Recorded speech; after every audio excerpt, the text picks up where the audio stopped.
happens if you inherit a house with a mortgage? Inheriting a house with a mortgage can be both a blessing and a challenge. If a loved one has died, dealing with grief and legal documents simultaneously can be overwhelming. You can inherit a house either through probate or as the beneficiary of a trust. Probate involves a legal process where the deceased's assets are distributed according to their will, or state law if there is no will. The estate's executor manages the assets during this time, and if there are remaining debts, the home might be sold to pay them off. If the home isn't sold, you'll inherit it along with any outstanding mortgage. Inheriting through a trust, on the other hand, means the decedent set up a trust to bypass probate, making it easier for you to assume the mortgage and start making payments. Now let's talk about the steps to take after inheriting a house with a mortgage. Step 1. Contact a mortgage servicer. Start by reading the mortgage documents. If you can't find them, look for anything indicating who the mortgage servicer is. Contact the servicer to notify them of the death,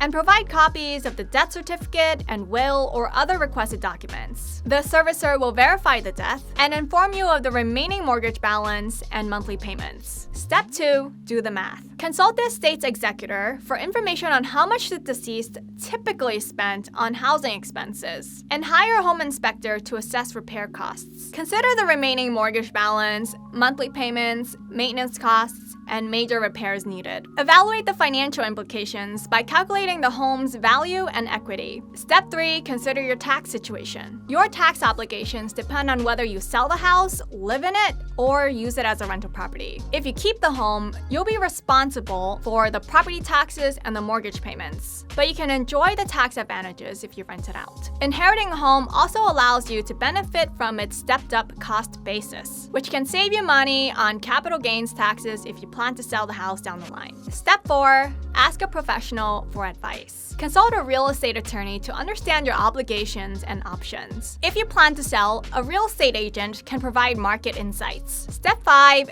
Keep paying the mortgage or pay it off. While deciding your course of action, continue making the mortgage payments to avoid foreclosure. If financially feasible, consider paying off the mortgage to free up monthly cash flow and end your obligation to the lender. In conclusion, inheriting a house with a mortgage can be complex. If you need help, consult with a real estate attorney and other professionals. Best wishes on your homeowning journey.